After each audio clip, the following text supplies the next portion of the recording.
All right, well, welcome everybody. This is the obviously our annual meeting. I'm excited to talk about a lot of things that we accomplished in 2025. Talk a lot about what's going to happen in 2026. It's a really good story to be able to tell. So before we get into the meat of it, since this is an official meeting, Patty Liba, where are you? She has to come up here and call the meeting to order, I guess. Yes? Is that what we call it? Oh, it was good. Yeah. So thank everybody for voting. Because you did vote, we did reach a quorum. There was 184,290 eligible votes, and we needed no less than 92,145, which we achieved. So I can officially say Ming can do yes. Very good. Woohoo! All right, so here's the agenda for today. Quick little welcome. We have great news about our new GM and Derry Finke and Ellie Ward. And I'm going to give you a little bit more detail. Did everybody get the announcement about Brendan Clark? Yeah. Okay, great. You're going to a little bit more information about him today. We're going to look at what happened in 2025, all really great stuff. Tom Johnson will talk about long-range planning.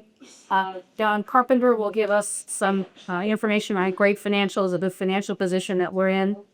Ben Schuyler, are you here? Or there he is, hiding over there. Oh, it's hard for you to hide your tongue. It's okay. Employee Assistance Fund, Lucy Walton and Shelley Hurry will talk about the great success that we had with helping employees through difficult times. Staff recognition, we have 3 awards, Employee of the Year, Manager of the Year, and Rising Star. And Mel DeLong, who's sitting over there, is going to announce who those folks are. And then there's a changing of the guard. We have a couple of us that are coming off the board. We had an election, the election results. We're going to share with you for the 4 board members, as well as the new elected body, and that's 4 folks on the nominating committee. So we'll share that at the very end. And then we'll have time for Q&A. So how does that sound? Sorry. Good stuff? All right, great.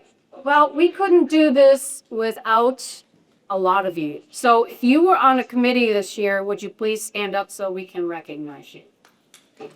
There's 9. Thank you. The committees this year had a lot more structure in terms of goals and things to accomplish. They had subcommittees and subcommittees. So there were a lot of work done on committee level. So thank you so much for your time on that was there. We also had a really committed board. As you know, we were without a general manager for a number of months, and the board really picked up the slack. And some fusion, as Tom Johnson, you had 4 or 5 department heads reporting to you. John Carpenter had Rachel and her staff. So, I mean, it was a really big effort on part of the board. He spent a lot of time and effort, but I think it was all incredibly worthwhile. So, without further ado, I would like to have Jerry Finke and Ellie Ward and give you some information about a new GM brain. So good morning, everybody. Ellie and I have the best job on the agenda today because we get to lead off with the headline news. And that is, as like the announcement last week, the club has a new general manager and we're super excited about it. The I's are all dotted and the T's crossed and the contract is on the books. And Brendan's target start date is March 23rd. So they'll be here before we know it. And he and his scanline will be doing up here. But I wanted to backtrack just quickly because Ellie and I stood before you back in November at the open numbers meeting, and we talked about the process and the timeline for the GM search. And we said we were going to change things up a bit and worked with the board to broaden the search parameters to open it up to like assistant general managers and not just the tenured general managers that we've done in the past. And we reordered the priorities because we really wanted that cultural fit this time around.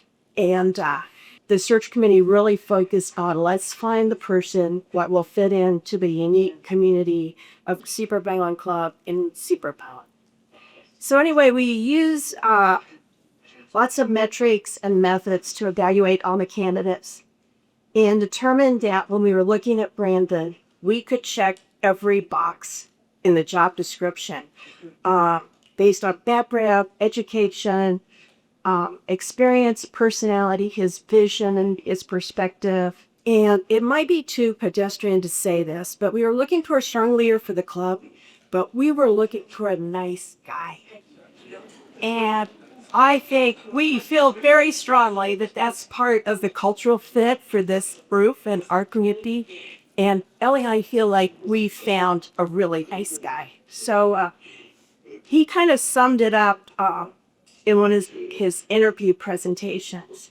And the search committee loved it to make them using this quote that he strives to connect strategy with heart. A little bit of background on Brendan. When the search committee did our first Zoom interviews with the candidates, every one of us wrote down that Brendan was warm and professional, every single one of us. His credentials include being the son of a GM, so he's been in the business all his life. His dad was a GM at a lot of clubs, but especially Sea Pines and Dilton Pit, while Brendan was at Long Cove and Dilton Pit. He is very interested in cultivating a culture of excellence with the staff. That's one of his number one goals. He was overwhelmed with department heads when he met with them. We thought they were just fabulous, which they are. He was the most prepared candidate that we interviewed by far.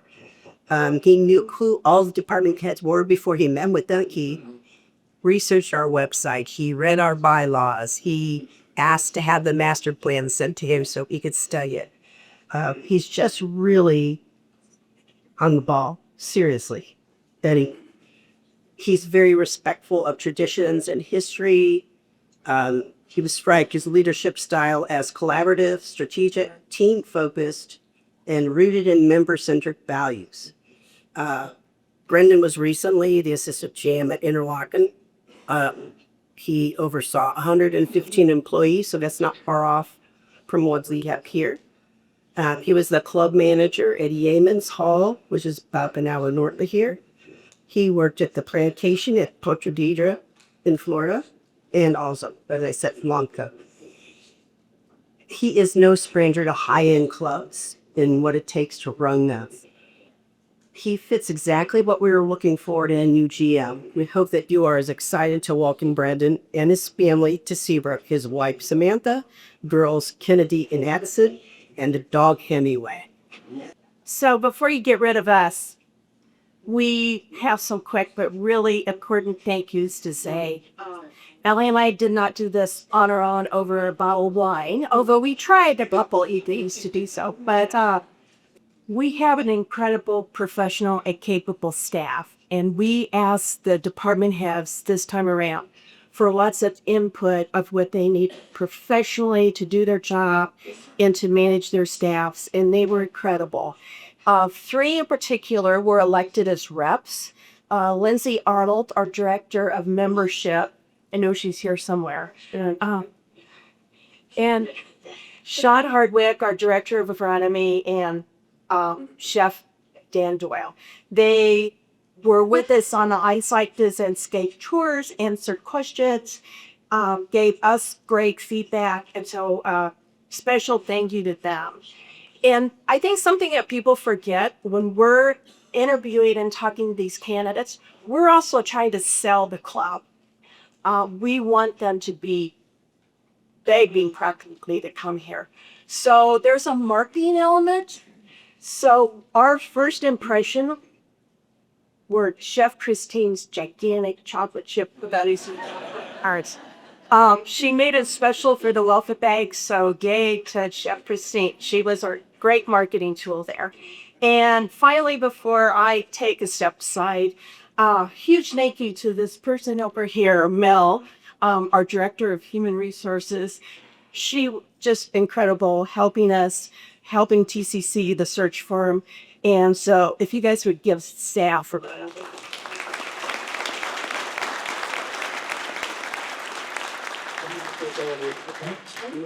Okay, and then I would like to reintroduce to you the people who made up the search committee.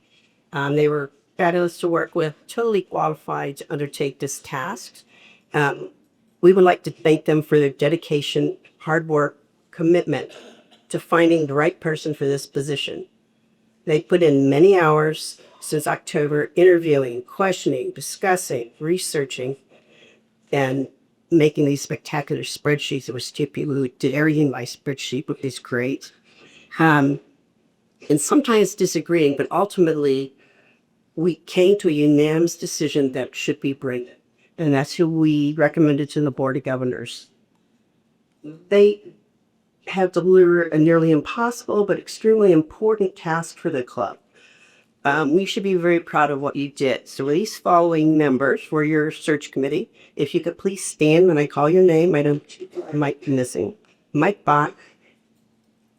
Mike. Debbie Bannifer. She's here. Chris Dudzik, who I think just came on a flight from Australia this morning. Pam Veroli, you're here. She is. And Steve Pasquale, he's out on the golf course. If you would give them a big hand, they'll have.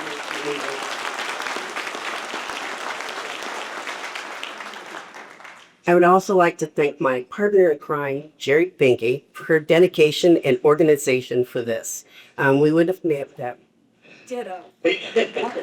And I repeat what Jerry said. Department heads, Mel, who guided us along the way, was our cheerleader. We loved it. Maria Chishart, I do that for so she assisted with the on-site interviews and made us all feel really old when she said she hadn't seen a flash drive since third grade. And we thank all of you for entrusting us with finding the new GM. We were honored to have been chosen for this responsibility, and we are positive that you will all be extremely pleased with our choice of GM. Thanks.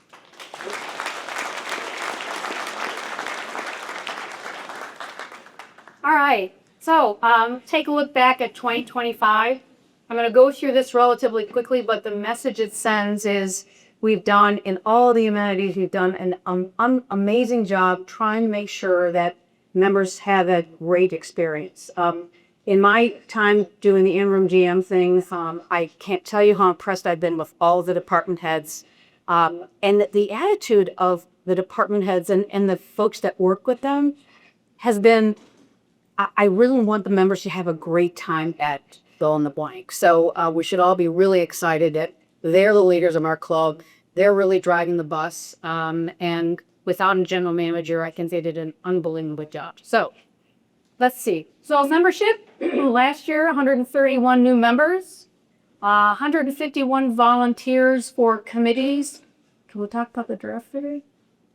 So today, after this meeting, the new board will get together and go through the list of folks who have volunteered for the committees and try to figure out how to make some choices for who will go on those committees. So we're starting this process earlier this year. One of the things Lindsay Arnold suggested was we send out the invitation for volunteers for committees in December rather than waiting until January. So we're trying to get a jump on this so that the year starts earlier than we have in the past. So thank you for volunteering to be on the committees. How many different membership levels or classes do we have? How many people have been members of other clubs? How many typical levels of membership? 2, 3, 4, maybe 48. 48 different kinds of membership. So we can imagine Lindsay Arnold and her team has a real challenge trying to make sure that members are the right level of membership or class or how you ever describe that. So it's really well done. The picture on the bottom, you're right. That was the Santa breakfast. How many people went to the Santa Claus breakfast? It was unbelievable. Really true. Anyways, so Wolf, we have a new director of Wolf, Martin McTiernan. Has anybody met Martin? Yeah. Good, huh? Okay, come on up, Martin. We got a few things to say about his observations this August, as well as some of the things that are on the docket for 2026. Good morning. Thank you, Lynn. So I've been here at Seabrook just over 6 months, just completed 6 months, and it's an honor and a privilege to be the director of golf here. It's been truly incredible since the moment I came in here. The support I received from the board, from the committees, from the staff, and the members as well. It's been incredible. I hope we're here a very, very long time. So thank you to everybody that's maybe feels so welcome here. We've settled in so well here. So I'm looking forward to what the future holds here at Seabrook. Just looking back at 2025, just some interesting stats basically. So we did 59,000, just over 59,000 rounds of golf in 2025. That is down from 63,500 in 2024 and 65,700 in 2023. So rounds of golf are definitely coming down post-COVID. I think that's a consistent trend across the country with golf as well, particularly at private clubs. So that's more access for the members to play, which is great. We had 62 golf tournaments this past year. That includes men's golf, ladies golf, mixed golf, some charity outings as well. Some of the events that were the highlight for me were definitely the Veterans Day event that we held on Veterans Day. And also the Pink Links as well, which raised a combined $75,000 for local charities here as well. So it's extremely generous for all the members that participated in that, and I know it means a lot to the communities here to get behind such great causes. We had 14 hole-in-ones, so congratulations to anybody that got a hole-in-one. It's always a great achievement. And then also just a question. How many golf balls do you think were purchased in the pro? She says 25. Got two very narrow golf courses out there, but anybody have a guess? I think it's just short of 30,000 golf balls, so 25,000. So if I had played a bit more, I would have added to that 12 as well. Just looking ahead to 2026 and some of the things that we have in store. Again, we have a very healthy program of golf events. We have over 20 ladies golf events. We have one of the best ladies golf programs I would imagine here in the state. We have 267 members, still the members, which is incredible. A lot of our bigger events, like the two ones that we've just had this year, Cupid Classic and Super Bowl, are fully subscribed, as are many of the events, Pumpkin Scramble, Think Links, the Holiday Scramble, a lot of the member events as well. So it's fantastic the work that's been done here for ladies golf, and it'll go from strength to strength as well. In the future as well. Some of the things we've added on the men's side, as many as you know, we have the Seabrook Stakes series of events. So that's 12 regular season events that ends with a finale in December where points are awarded and the top 18 qualify for the season end event. That's something different, and that really is just to encourage participation and enjoyment amongst the members that are playing these tournaments, and really bring people together. There's a lot of sort of blind events where you're going to be, drawn, you don't know who you're playing with. I think anything that we can do to bring the members together here is always going to be a bonus. We've also added an additional men's member guest, which is going to be held in April this year. Again, just with the demand for the fall member guest, hopefully this will give people an opportunity to play in an additional member guest as well. Some of the other programs that we have, again, coaching and fitting programs again. Our director of player development is Andrea Greer. She does a great job. She's got a great schedule for the year ahead. So it covers all classes of golfers, basically from beginners to advanced players.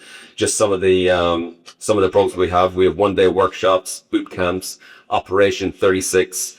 Stronger Swing, which combines the fitness and the golf side of things together over the winter. So I know a lot of you signed up for that, and that's been extremely successful, as is Get Golf Ready as well for anybody who wants to get into golf. So whether you're brand new to golf or you've been playing for years, there's something for everybody as well, and the staff do a great job of all the programming that they put on. On that as well, I mean, all this programming that we have wouldn't be possible without the staff that we have here at Seabrook, and the golf staff as well, who've been fantastic since I've come in here as well. Particularly, I want to mention Randy Murray, who has just been promoted to head golf professional. Randy has been fantastic since I came in. He's got to be along the way. I've lent heavily on him for his experience, particularly in the industry, but also here at Seabrook as well. And that goes for all the staff, the pro shop staff as well. Rick Boland as well. Many of you know Rick. Rick is the supervisor for the outside operations downstairs. He does a great job of managing that, takes a lot off my plate. And really, we're here to try and give you a great experience and make every member feel very special here as well. That really, at the end of the day, is the most important thing to us as a staff that we truly value. We are here because of the membership here. And for no other reason. So it's an honor for all of us to be able to work here and to do the very best to give yourselves the best experience and the most enjoyment here at the club as well. Just one other note as well. As many as you know, Crooked Oaks Golf Course is not in the healthiest of conditions. It's been 30 years since the greens have been redone, which is about the lifespan of what you would get out of greens. Just for as an example, the USGA would recommend that, water passes through a green at about 12 to 14 inches per hour. Water passes through our greens at Crooked Oaks at 2 inches an hour. So it's time to redo it. And I think we'll have some more on the timeline of when that will happen. And also possibly revisiting some of the Reece Jones master plan as well to see if we can take advantage of the time that the course will be closed to make a few additional enhancements on the course as well. So, I'm going to pass it back to Lynn, but again, thank you for everybody that's made me feel so welcome, and look forward to the careers.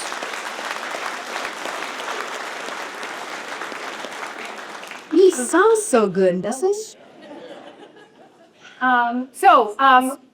Hapometer. How many people have gotten texts or emails to evaluate your experience? Yeah. Anyway, the Hapometer, as you know, asks for your evaluation of our amenities. They have 1 through 5, I think. Isn't that 1 through 5 or up to 10? I haven't filled one out in a while, so sorry. So we do have numerical data about how you're experiencing the amenities. The other thing we have are, that extra comments section. So we have anecdotal evidence from members about how they feel about our amenities. So Maria Tushar, she's back here at Control Center. See, that's Maria, so people know who you are. You're going to have to come up here. There's Maria. Doesn't get enough credit. So what Maria has done is taken some of the anecdotal evidence and put it into a word cloud. You all are familiar with word clouds? So the larger the word, the more often someone cites that as an example. Shape, play, starter. I mean, it's just kind of a fun way to take a look at what members are experiencing. And I'll share a couple of these word clouds with our amenities as well. Rackets. About 25,000 tennis matches, lots of pickleball, league and tournament clays, tennis lessons that have increased by 42%. I think if you look at Laura's schedule of events, there's just tons of activities down at Kraken. Pickleball, obviously we have 5 more courts than we used to have, so we're excited that we have Alex as the pickleball pro, as well as the activity down there. The Fleming, how many people went to Fleming this year? It was really well attended. It's a great nationally recognized event. Our question for you on rackets: how many cans of tennis balls are up? It just says 2.5. It was less than I thought. 1,150 cans of tennis balls. That means some people are playing with the same balls over and over again already. So great program down at Rackets. Here is the word cloud for Rackets. The staff down there is really terrific, friendly, open, flexible. Sorry, Stratus, I was looking. Oh, Stratus, his name is up there. I think Richie's is up there too. Yeah, Richie's got 2, R-I-C-H-Y and R-I-C-H-I-E. So there's 2 multiple personalities of Richie down there. Equestrian, 1,500 trail rides. Wow. 1,400 beach rides. 313 pony rides for children under 10. That means we're a little bit older for the pony ride. And sphere is those. 3 little horses, Kenny, Nemo, and Betty. And I don't know if you all saw on News 5, the segment that they did on Seabrook's Equestrian Center. Did anybody see that? Dory Munder, she was interviewed along with Charles. If you go to our website and click on Equestrian, the link to that video was in there. It's a 5-minute video. It was really well done. What else do I want to mention? This year, Charles and Allie Pancake, isn't that a great name? Is Allie here? I guess she's not here. Anyway, they put together some really fun, different programs at the Equestrian Center. One is painting. There's a book club that they have. They're focusing now on a wellness program that they're starting to roll out, which I think everybody will be incredibly interested in. So go visit the Equestrian Center if you have a moment. There's Maria Tushar's course with the Whirl Cloud in it. I thought that was really very clever. So lots of really great stuff going on down at Equestrian. Cameron's. Food and beverage, 40 events in the food truck this year. And the food truck doesn't operate all year round, so that's a pretty good number of activities there. North Star was kicked off in June. So we have some numbers up here that are strictly related to that time period from June to December. 958 meals served out of the food truck. Outdoor kitchen, 90 events, 3,700 pizzas. A lot like that. Did anybody go to Easter, Thanksgiving, New Year's Eve, or Christmas events? They were all oversubscribed, but I must tell you, even though we had a wait list, everybody in all of those events got to participate. So unbelievable activity, particularly from Thanksgiving all the way through the end of the year. Oh wait, hold on. Let me ask you this question. How many turkeys? Guesses? 37, but they all weighed 50 pounds. So they were really big turkeys. It's food and beverage. They came such an amazing job. So I can't say turkeys. Work Club, the half-a-meter was launched for food and beverage before any of the other amenities, so that's why we have a lot more color up here on the slide. So a really great year in 2025. Now, I think I need to cast it off to Tom Johnson to talk about long range clinics. This end, Tom Johnson. I'm the chair of the Long Range Planning Committee. 2 topics today because I'm kind of time constrained. I'm going to go through digitization and then an update on the master plan and where we're headed with some projects here at 26, 27. And then John will come up and talk about the numbers. So back in 23, 24, the club asked me, I'm a software engineer, computer guy. They asked me to take a look at the software here at the club. The summary is that it was old, it was not integrated, and it wasn't really driving any efficiency. So a couple of us, Barbara, I see you here today, we dug in and we looked at some options and we set some goals. Some of the goals was, an integrated suite, real-time information, better data, a better mobile environment, better reservation system, a hosted solution. We actually had the server in the closet over here in the offices, so kind of scary. So we decided to go with North Star. So you'll hear that term, it's their software vendor. Some of the things you see are the mobile app. You see the QR code. What you don't see is the kitchen video system that Chef's team works with to drive more of a paperless environment in the kitchen, be able to fire food faster, really organize themselves better.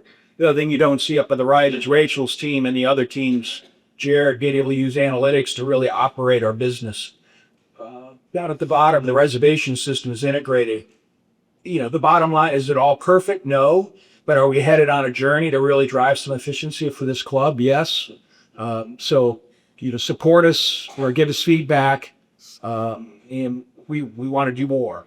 So the next set of opportunities we're targeting, and certainly open to your ideas. We did a website this year with one of the vendors to offer kind of a unique set of clothing through Southern Tide that you could go on and order and have it delivered. We're going to do more of that. The other thing we're going to try to do is put all 3 of our stores online so you can see what's in the store. We'll probably still have to come into the store to buy it, just for a lot of reasons, but we're trying to put a catalog where you can see what's available in stores. We're also looking at new audio and visual in this room. This works, but it's really not up to date. So Christine and I, working with the house committee, are going to start working on that. This is a dream of mine, to have QR code integration across the club, but also with the pour walls and other parts of retail. Really our goal was QR code identity across the island. We worked with the POA as well as the club. Maybe someday with the town where we know who you are based on your QR code, and hopefully everyone's really adopting it. Last but not least, a little more integration with the cart system. Although yesterday I was driving that the geofencing's kind of bothersome, but we're doing it to keep you out of wet areas, and there's some other things we could do there, and we may tone down some of the ads for prime rib. All right, so the master plan.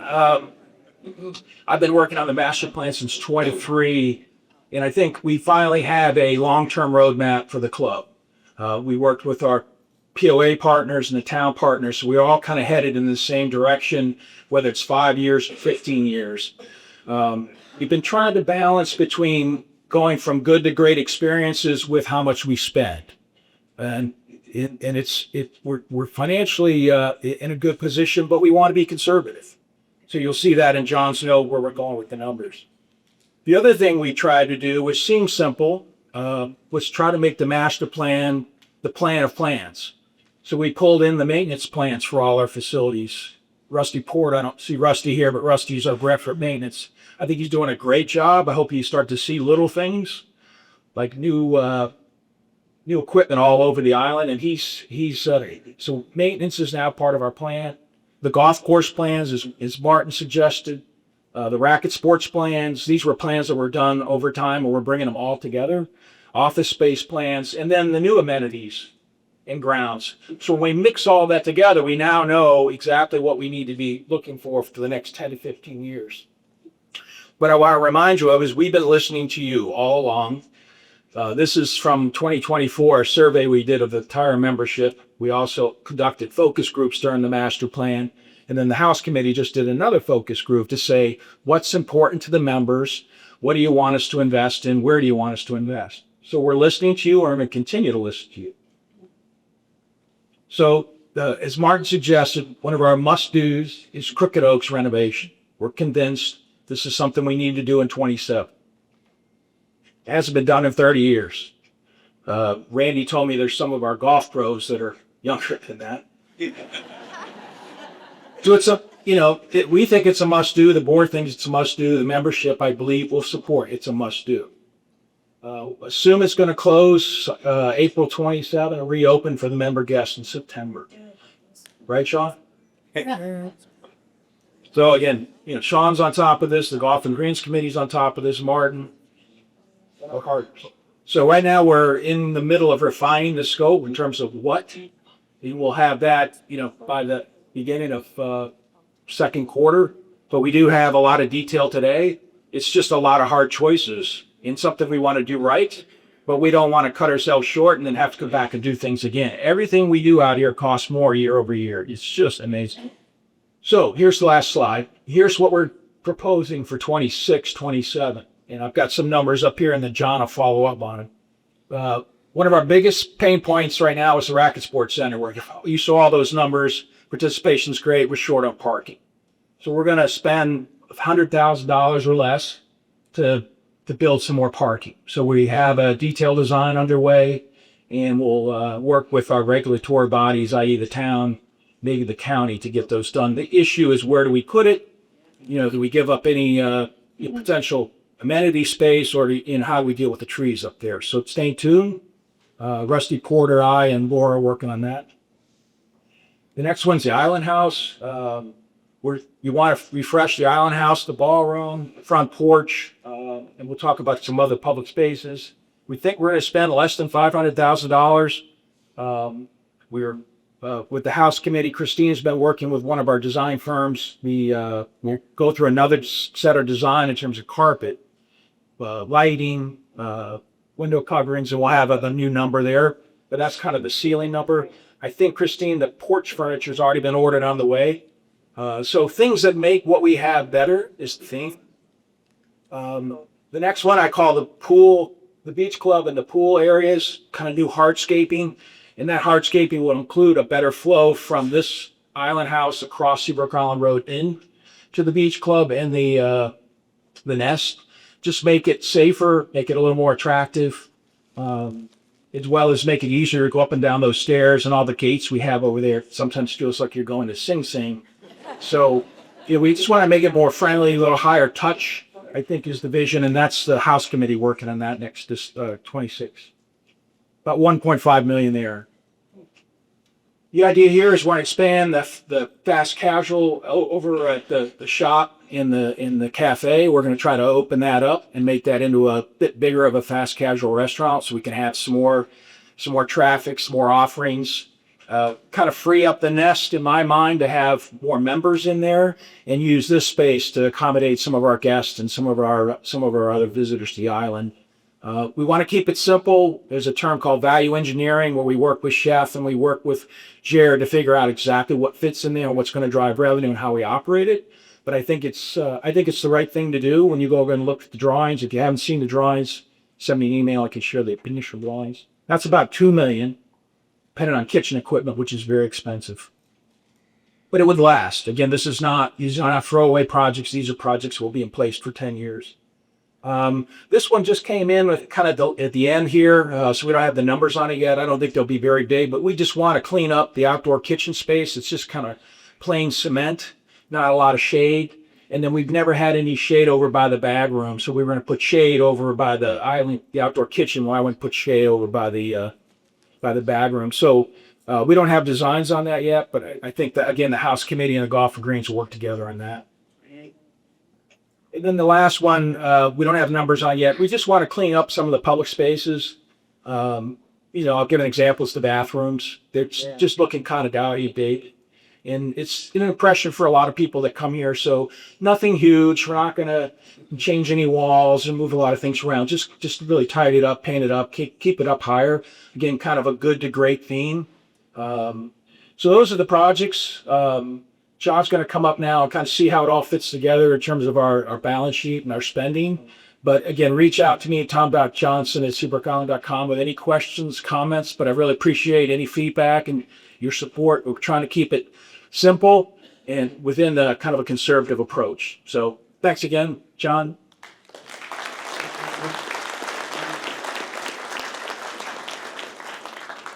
First of all, regarding the 29,000 golf balls, there's no truth to the rumor that I am 1,000 of those. And I also thought it was brilliant you put on a coaching slide right around that same time. So I'd like to talk to you a little bit about the numbers. I'm not going to walk through this, so if you have a desire for a lot more detail, I encourage you to look at the annual report, or you can go on the member portal where you can see monthly results by department and all the rest of it. But I do want to talk about kind of the highlights for the year. We had an exceptional 2025. And in my history, which only goes back to 2006, 2007, I think we've had the best financial performance we've ever had as a club. And if you look at doing that, going through 4 department head changes, not having a GM for the entire year, a couple of storms here and there, I think it's a real testament to what all the staff has done to run a good business. Revenue in every department was up. Who attended the November open member meeting? I kind of gave you a view of what the financial results would look like because we only had through October. They ended up better. Revenue was up almost $1 million over what we predicted and told you in November. Operating profit was up 40% over the previous year.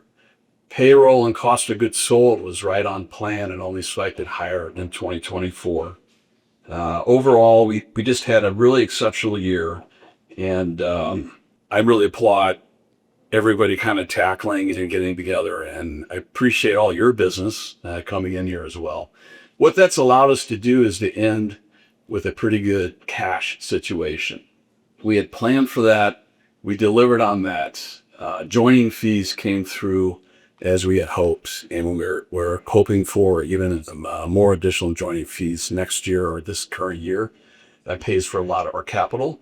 But if you recall, I think this is the slide that is really most important. When I presented in November, we had $3.6 million of capital spend. We were also taking up your capital reserve fees about 10%. And we said that at the time we didn't have the costing for the projects Tom just shared with you. And then we were going to be starting some of those projects, but didn't have the costing as of November. We now have those. And in November, I said there'd be no additional debt this year, no assessment this year. And we are holding to that. So what you'll see at the top between laundry and maintenance backhoe, and at the bottom, other repair and upkeep, was shown to you in November, and it's on the website if you want to see. Those projects in the middle, the 3 Island House Refurbishment, Beach Club, and Pelican's Nest, are the launch and start of those projects from the master plan. We plan to do that, start it after the high season this year. And you're seeing the 50% cost of what Tom showed you earlier. We'll be able to afford without any assessment the second half of that as well as we go into 2027. We're going to have to sign some initial design contracts, sign up a contractor for next year's Crooked Oaks. That's what the 100,000 represents. And we're still putting together the costing in total on what that will run us next year as we shut down between April and September. So throughout all of this, we end up totaling $5.9 million in capital spend for projects this year. And we have more than ample funds with $10,000 in cash that we ended the year with, plus another $1.9 million in a T-bill, which is due at the end of this year. It can be liquidated before that as well. Here's our obligations. We're maintaining our reduction of the Bank of America debt that will be fully exhausted by the end of 2031. There's also some lease payments in that top line, the golf carts, some of the equipment for Sean's team that we have.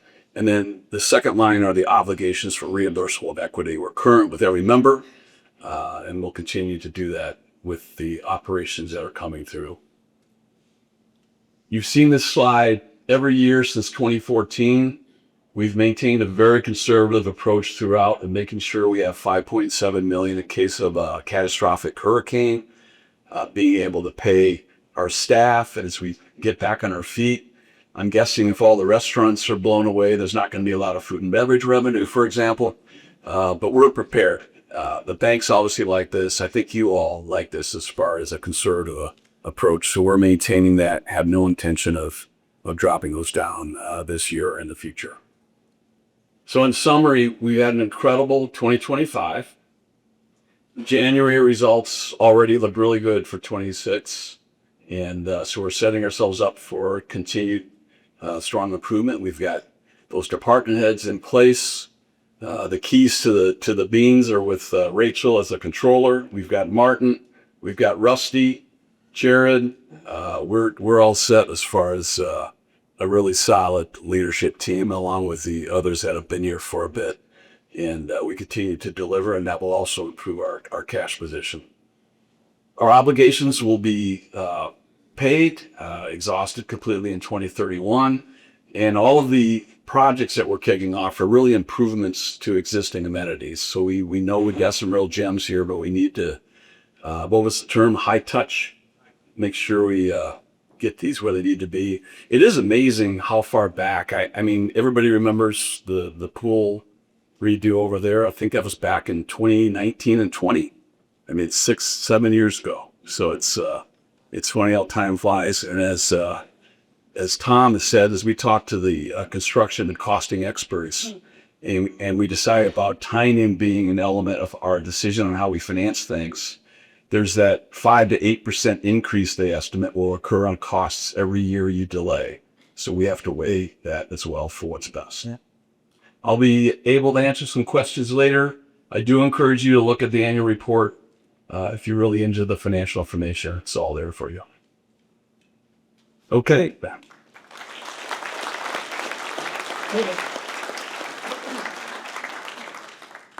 Hello, hope everyone is doing well today. Thank you so very much to Board Governors, Lane, John, for the opportunity to speak, but not only that, just for your general support of Seabrook Island Real Estate. So I do have a few things that I'd like to go over, and first and foremost, I want to say thank you for y'all's support. So Seabrook Island Real Estate is a wholly owned subsidiary of the club, and so every time you choose to use Seabrook Island Real Estate, that directly benefits the club, and we like to think that helps keep those dues on down. So in 2025, we had just over $650,000 in profit. You combine that with $382,000 of intercompany expenses back to the club, that's a pretty good value that we're trying to help the club out with. So just over $1 million there of benefit. That's a lot of cash that I generally think helps keep those dues on down. So you're not only, helping Seabrook Island real estate, you're helping your club, helping your neighbors, and ultimately yourself. So thank you very much. So the Seabrook Island real estate entity has its own board of directors. And I want to say I've been here just under 2 years, and they are phenomenal. They really put in the work. They care. They're so knowledgeable. And we now have a few new members that are going to be joining that board. We just had a first orientation session, and my first exposure with them. They are phenomenal. So I just want to introduce those individuals. We have Rich Boss that will be joining, Ashley Nearby, and also Mark Rampula, and also Donna Reinbold will be returning as well. So really an excellent group. They strategize. We meet often, and they create the policy, and my staff and I implement that policy. So thank you all very much, and welcome the new board members there. So want to kind of dive into a little bit of real estate stats. I won't go into detail too much. Hopefully everyone is seeing the videos that I've been putting out every single month. It just gives a good snapshot of what has been going on islands wide. But I do want to just kind of quickly go over a couple things from 2025. So as far as new listings for homes, there were 128 new home listings and 126 villa listings. So that's a very robust number and a healthy market. And so I see that trend continuing. As far as closed sales go, there were 100 homes that sold on Seabrook Island and 79 villas that sold as well. So really kind of tracking with what had been done in years past outside of COVID, obviously. And as far as median sales price, your value continues to increase, which is really great. So $1,460,000 was the median sales price for homes. That's a great number, and the trend looks like that is going to continue in 2026. And as far as villas go, that number was $660,000. Villas has a little bit more inventory than homes does. We're really kind of tracking a couple key numbers, and that is days on the market. Those numbers are starting to increase a little bit, especially in January. So if you haven't seen the video, actually I know you haven't seen it because it hasn't come out yet. It'll come out on Monday. Look forward to some of that data as well. All right, so hopefully, I know most of you have come on by our office and checked out the living room gallery that we now have. It is a beautiful space. When you walk right into 1002 Landfall Way, right at the gate there, it now is a gallery. The Seabrook Island Artists Guild have done a phenomenal job. Michael and his group have really done a wonderful job of curating the space.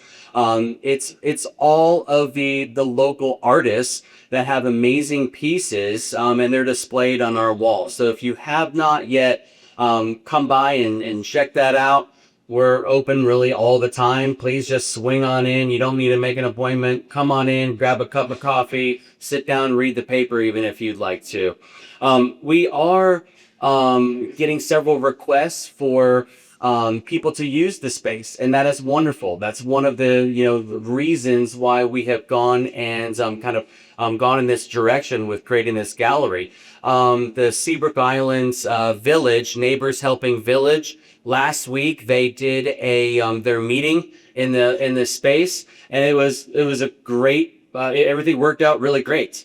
It was actually really cool to kind of listen in and see how remarkable that group is. So just a little plug for them. If you're thinking of or looking for a place to kind of volunteer, they would be a really good place to start looking because they really do a good job and help so many of your neighbors and help the community. So if you're another group out there and you're like, well, wait a second, I'd like a place to hold our group as well. feel free, reach out to me. We really kind of keep those kind of meetings to like 4:30, 4-ish and on, because we're obviously working a real estate company. But take advantage of that. It's a great space. Actually have a ton of chairs that we can bring in. So just let us know. We're here to help and be a part of the community. So we do have some really cool events coming up. There's going to be some more information about these. The Seabrook Island Artists Guild has a couple really cool events. They've got something coming up in March with the Dock Street Theater. That's going to be amazing. I don't want to spoil that. And then the Treasures of Seabrook Island is also going to be held at our gallery. And so this is where local artists submit their artwork, and there's a voting process. And so on April 27th, there will actually be the mayor will come on in. We'll do kind of an unveiling of who won those awards. So really just a cool opportunity to continue supporting the arts. But again, if any group whatsoever, please let me know if you would like to use that space.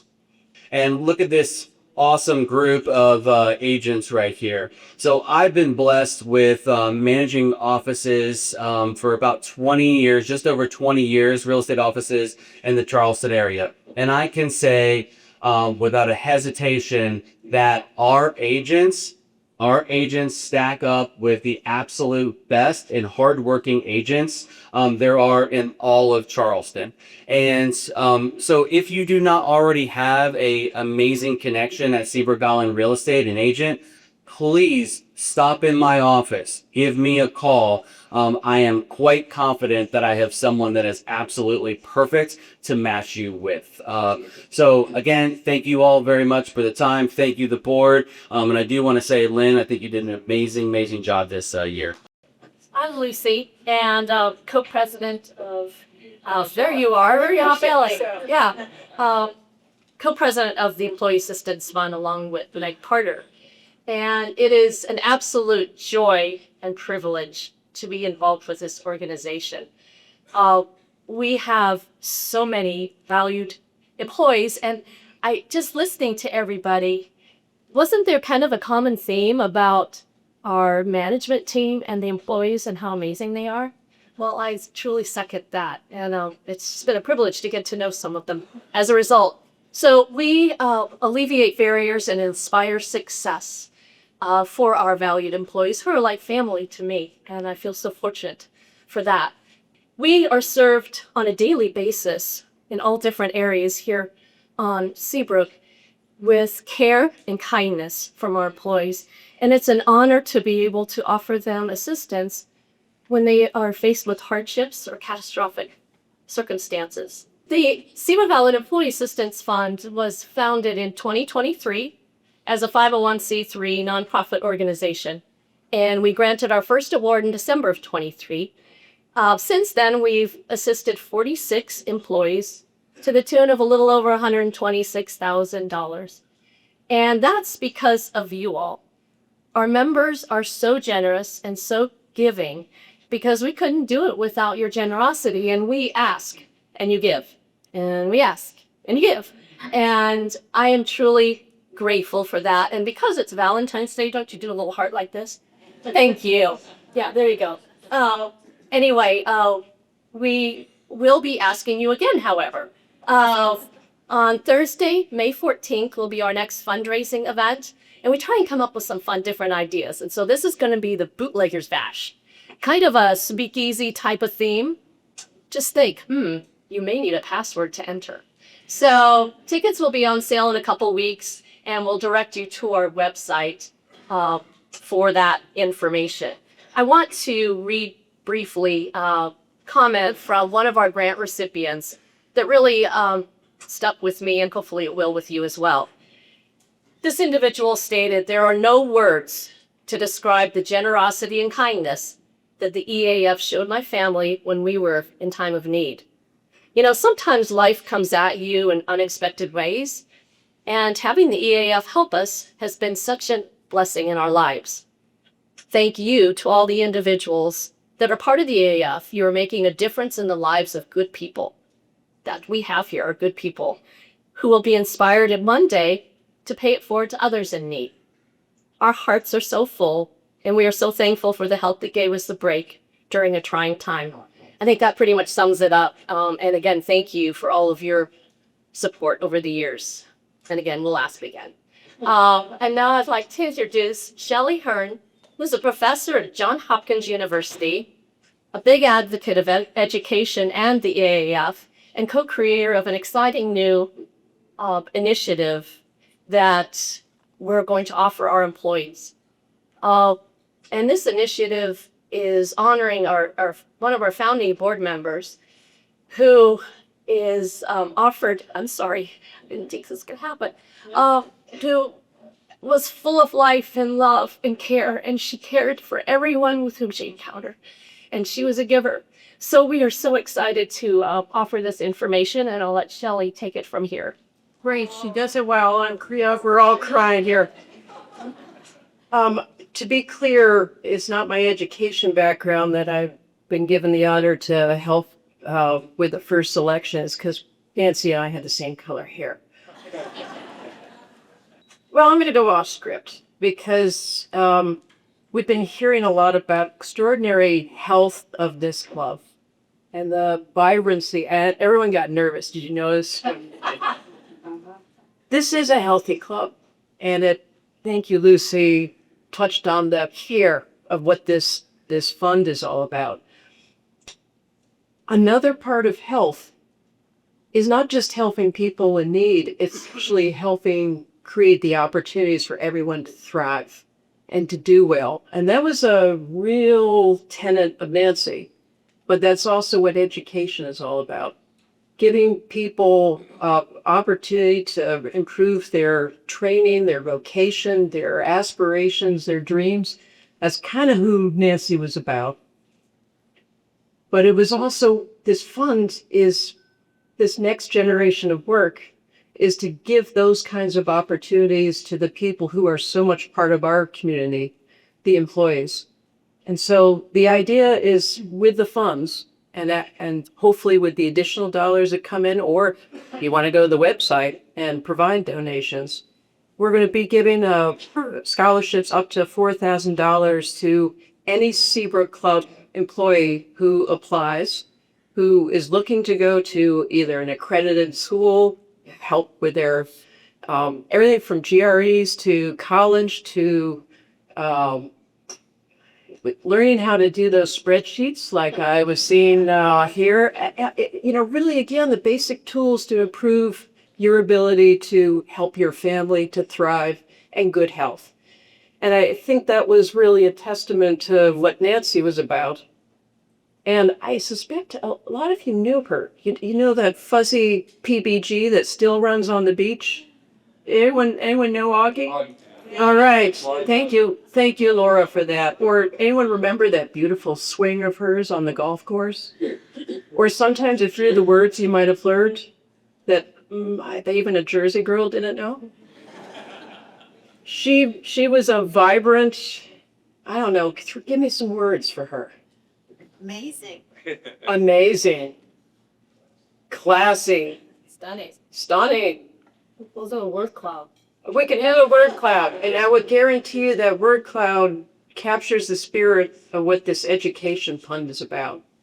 So I want to do my Nancy thing too and pull out my reading glasses and give a thanks to the first round, the selection committee, Mary Beth Faulkner, Quinn Bunch, Jane Cook, Gary Walden, Frank Carter, and our EAF rep, Tony Sirianni.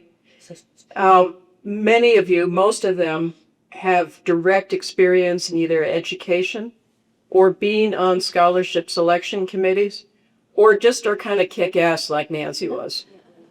Help keep this idea of really giving back to our community and helping everyone have a thriving opportunity going forward. So thanks for keeping Nancy's spirit alive and being part of that energy.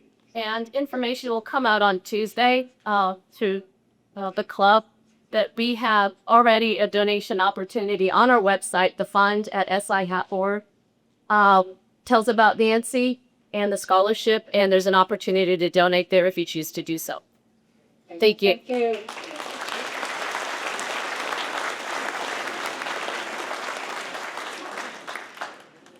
Good morning. How's everybody doing?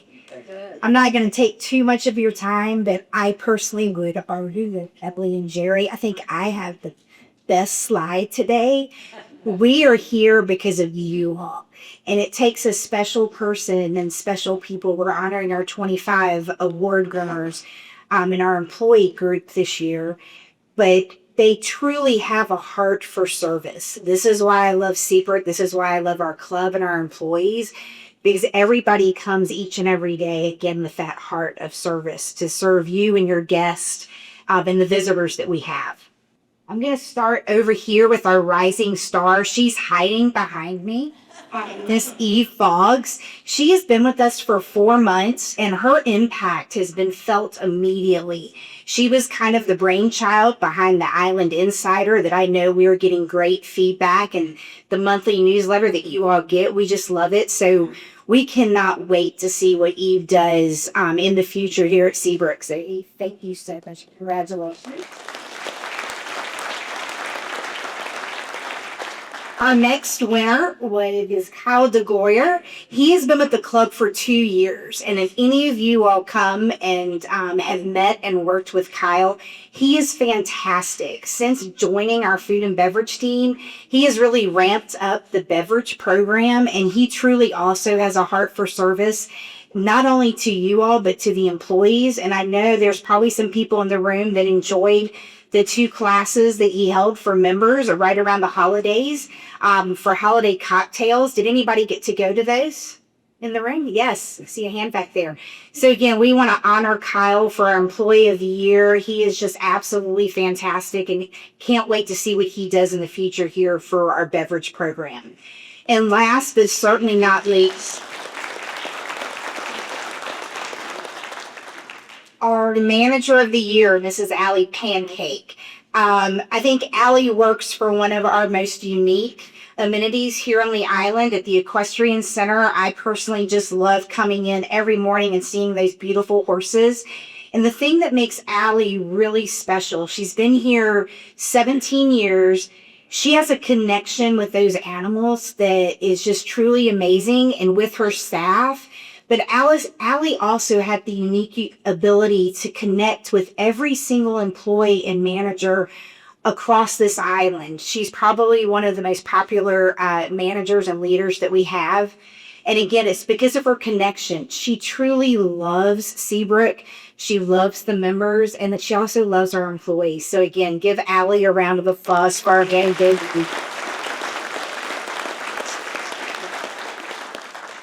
And last but not least, thank you to the Board of Governors for letting me spend just a couple minutes up here recognizing our great employees, and I'm looking forward to 2026. Thank you all. Have a great day. So I have the honor of giving everybody election results. So first, the new Board of Governors. I'm going to welcome the new folks first, and then welcome back another one. So Colin Cacciola, Chuck Cross, and David Shields, if you're here, can you please stand? Welcome to the film.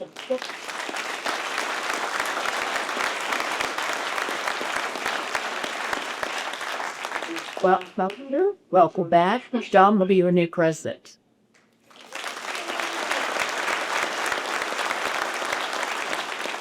Nominating committee, the results are George Hombier, Joe Fody, Peggy Fox, and Beth Gelazzo.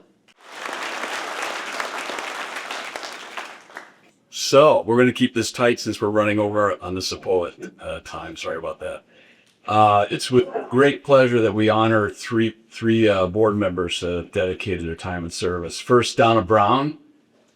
Donna's put together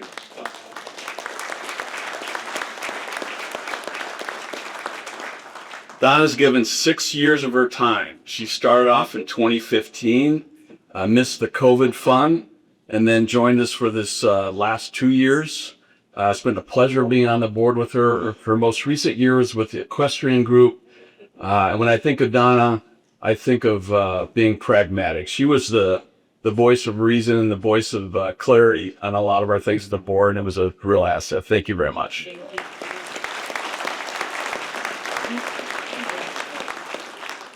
George Conbear. George has given 8 years of his time volunteers at the club. Started in 2013, and he and I joined on this latest term. We're spending our 3 years together.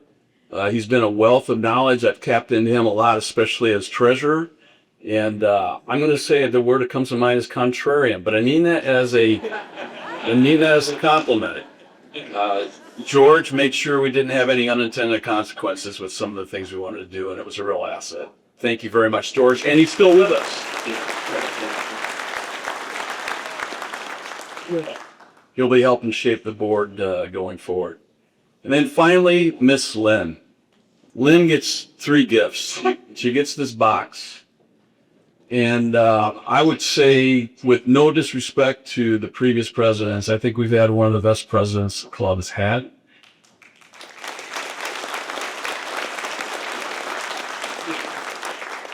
The second gift is this. You've left the club in about as good a financial position as we ever had it. You got a strong leadership team. It's fantastic. You've given us the keys, so our gift to you is we're not going to screw it up. Yep. The third gift is pretty special. I know this may come as a real shocker, but there's probably some things Lynn's not going to miss about leaving the post. I don't think any of you will truly appreciate how many hours she's spent in this building providing leadership to the staff, especially without the GM. Countless hours. And the staff repaid her last Tuesday when they ended up framing a picture of themselves in front of the Island House and signing it. And I would say it's probably one of your favorite gifts. It is. Jeff Davis used his drone to take a picture of all the department heads of the managers in front of the IO now.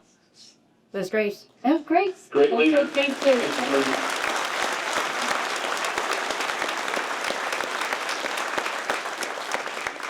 And once again, we've brilliantly taken all of our time. So I don't think there's any time for Q&A. So the rest of it. So we'll be around here for questions. And of course, contact any of us anytime. We'll be happy to answer. Thank you very much.